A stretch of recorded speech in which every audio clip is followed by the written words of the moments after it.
A pleasant morning to everyone, especially to our judges. Good morning. One of the current issue in agriculture is the use of organic fertilizer as an alternative for inorganic fertilizer. Now, may I hear your thought about this topic? Resolve that organic fertilizer be used in agricultural land. Now, may I call on Ella May Salazar, our mediator, to introduce our judges. Thank you, Ma'am. Good morning to all. I have the honor to present to you our judges, Mrs. Milagros Calibod, our head teacher 3 in English, Mrs. Maria Anaswan, our head teacher 3 in Science, and Mrs. Sevilla Bibilia, our master teacher in Mathematics. A big hand for them. This time, let us welcome our speakers from proposition or affirmative side, Christine Rabea, Roy Mayorga, Jezabel Casihan, John Michael Castillo, King Justin Magnaye, and Lauren Marin. For the opposition or negative side, Rinyal Babaw, Catalin Montero, Charlene Lugpit, Noreen G. Lakdan, Jericho Fatalio, and Rochelle Lasak. A big round of applause for them. Thank you. We also recognize Rosa Milia, our timekeeper. Please note that each speech from both sides must not exceed 3 minutes. Now, are you ready to hear their thoughts? Yes, we are. Let us hear our debater to give their views about the topic. Resolve that organic fertilizers be used in agricultural land. First to speak, proposition team. Organic fertilizer is usually made from plant or animal waste or powdered minerals. Examples include manure and compost as well as bone and cottonseed meal. They can be processed in a factory or, in the case of manure and compost, at a farm. They also contain organic materials which improves the soil structure its workability. This made the soil to work and to allow more air to get to the plant's roots. This also permits the soil to hold more water in a longer time. Among the benefits of using organic fertilizers are non-toxic food, lower cost, better soil fertility, and of course, a safer environment.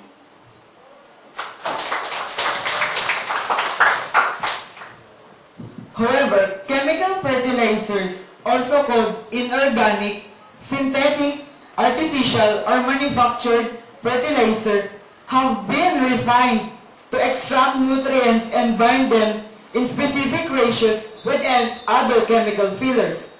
Some of the chemicals may be naturally occurring, but the difference is that nutrients in chemical fertilizer are refined to their pure state and strip of substances that control their availability. Commercial chemical fertilizer have the advantage of predictability and reliability. Formulations are blended with accuracy. It contains a balanced distribution of the 3 essential nutrients needed for plant growth: nitrogen, phosphorus, and potassium. In terms of production, organic fertilizer can be prepared locally or on the farm itself.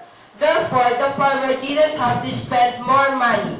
In terms of application, when a farmer uses organic fertilizer for many years, he requires less amount of fertilizer because the soil is already enriched in essential nutrients needed for plant growth and development. Thus, still will help in production of good quality and good quantity products.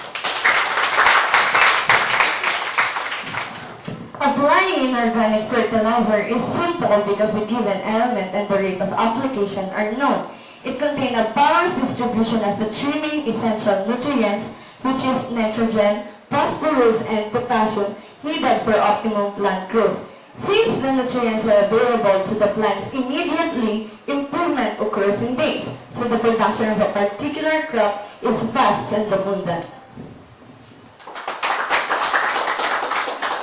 In In organic fertilizer, you don't have to guess what nutrient available in it because organic fertilizer have the nitrogen, phosphorus, and potassium that are needed by the plants.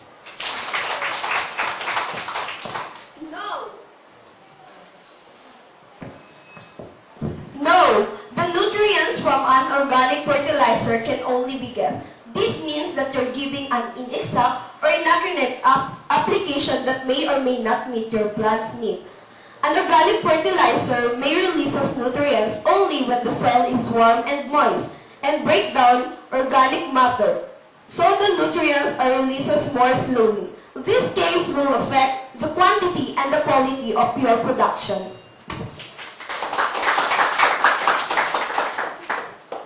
Yes, the yield may be in a higher volume, but the quality is not affected. The use of organic fertilizer in production is cheaper because it does not involve more money compared to inorganic fertilizer. Therefore, you have high-quality food produced in a low price. Inorganic fertilizer are mass-produced. Therefore, they are less costly than organic fertilizer, which carry a significant high expenses. In particular, trigranule controlled release in organic fertilizer are very cost efficient for home gardeners because they provide complete nutrition and they do not require repeated application. But one disadvantage of using inorganic fertilizer is the problem of leaching, wherein the fertilizer gets washed away easily. Inorganic fertilizer has the ability to be absorbed by the soil fast enough to mostly not to leach or washed away. But we cannot control the weather. What if you have just finished applying fertilizer, afterward it rained? Our farmers are smart enough not to plant when it's rainy season. Please stop for a while. Our speakers really share their views. Since organic fertilizer proved that they are not only helps in growth of plants, but also improve the condition of the soil, while inorganic fertilizer refined to its pure state. The nutrients is available for the plants, but we need further explanation about the topic. So let's continue by hearing the stand of opposition team. The cases that inorganic fertilizer has a bad effect in our environment are only of wrong application. Heavy application can burn your plant and build up toxic salt concentration in the soil, which can create chemical imbalances. Therefore, if the way of application and the amount is right, you will not encounter such case. Even if the application is right, it can still affect the environment in some other ways. For example, if the farm is near a body of water, the inorganic fertilizer can leak and can cause contamination that which It is just a small sacrifice to what will you get if you use inorganic fertilizer, and it is small probability.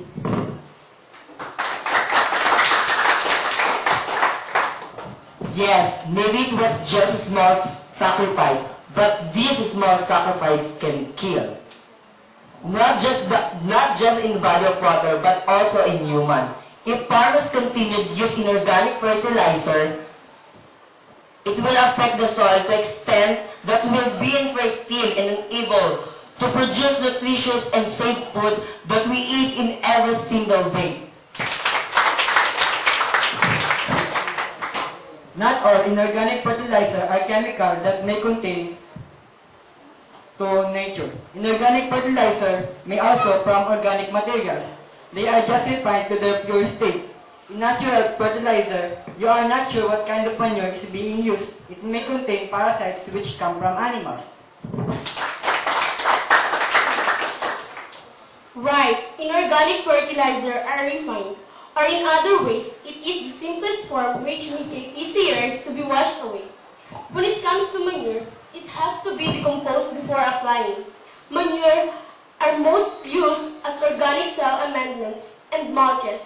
At least, we can be sure that the foods produced are healthier and toxic-free, unlike those produced using inorganic fertilizer that can harm human, especially health. As tackled by my colleague, harmful buildup of unsafe chemical in a crop is only caused by wrong application. Commercial inorganic fertilizer had nothing to do with wrong application, especially when the fault is on the one using it and who do not follow instructions. Therefore, the application is the one that affects the plants that produces products.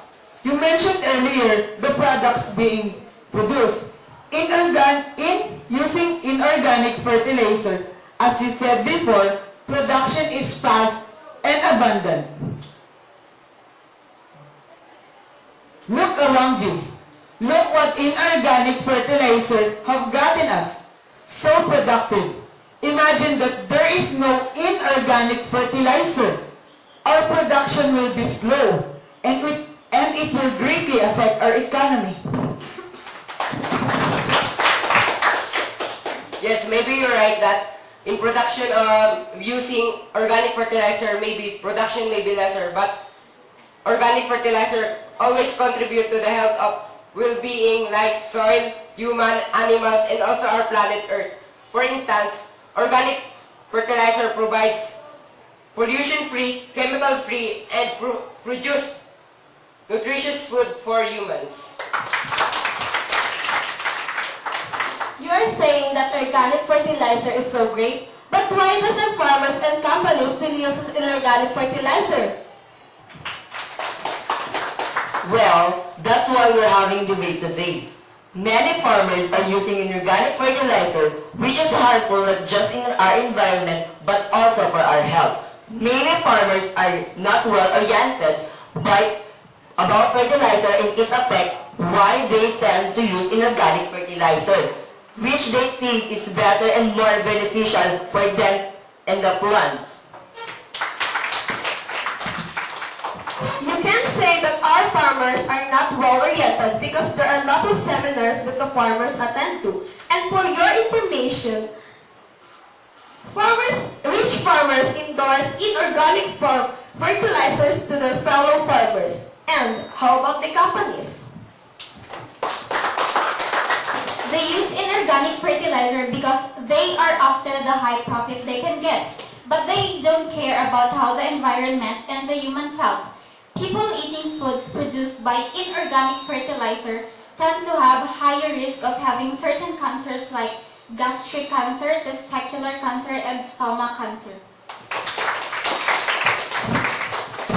Yes, companies are after a high profit, but you cannot say that they do not care for the environment.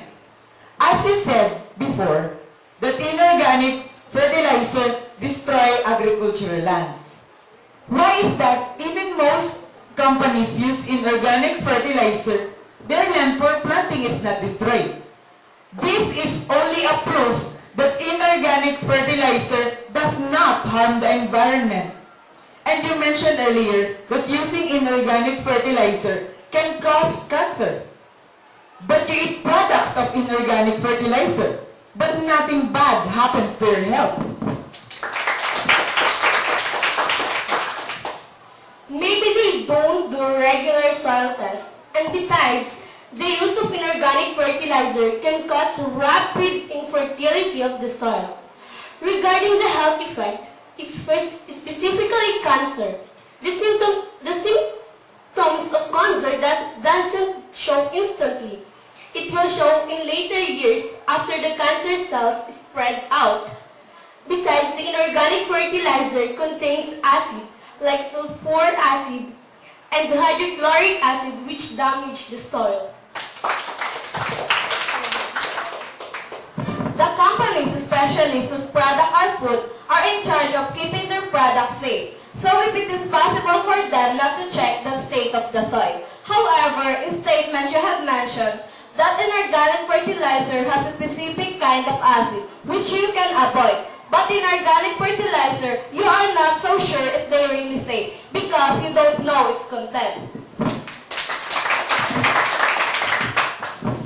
Organic fertilizer contain organic matter, which are safe as well as eco-friendly. You can have laboratory tests to have information about the content. Inorganic fertilizers are blended with accuracy and allow you to know exactly which nutrients you're giving to the plants rather than guessing at the composition of organic formulas. Organic fertilizer is not always safe, as I say. Correction, we're not guessing the chemical composition of organic fertilizer. We are having laboratory tests, as what have my colleague said earlier.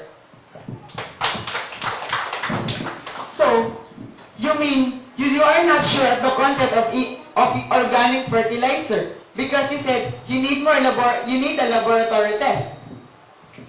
Well, it was said earlier that organic fertilizer contains the essential nutrients that is needed by the plants like nitrogen, phosphorus, and potassium. So, if you like to have assurance of what the organic fertilizer contains, you can have laboratory test. Therefore, the laboratory test is just an optional choice of our farmers. Even though it is optional, you need two things in using organic fertilizer. You need to test the soil and you need to laboratory test your organic fertilizer, which means that using inorganic fertilizer is much cheaper. Superb! We have here the ideas of both sides. Any volunteer to speak about their point of view about organic and inorganic fertilizer? I am supporting the use of organic fertilizers. Global awareness for hazards of long-term chemical fertilizer use is growing. Because of this, more and more farmers all over the world are shifting to organic fertilizers. The agricultural market also recognized this trend and has recently employed a full-blown campaign to promote organic and natural fertilizers. Among the benefits of using organic fertilizers are non-toxic food, lower cost, better soil fertility, and of course, a safer environment. Using organic fertilizer should be practiced in careful and responsible manner to benefit the present and future generations and the environment. The public have a very bad influence of perception of using chemicals in agriculture. Therefore, producing organic food can ease the fears of consumers and increase consumption. Inorganic farming is very time efficient, and farmers can cover a large area of land at once in a short period of time. Inorganic fertilizer have high concentration of nutrients that are rapidly available for plant uptake, so farmers can produce more yields to sustain the growing amount of food consumer. Organic and inorganic fertilizer each has its pluses and minuses, or advantages and disadvantages.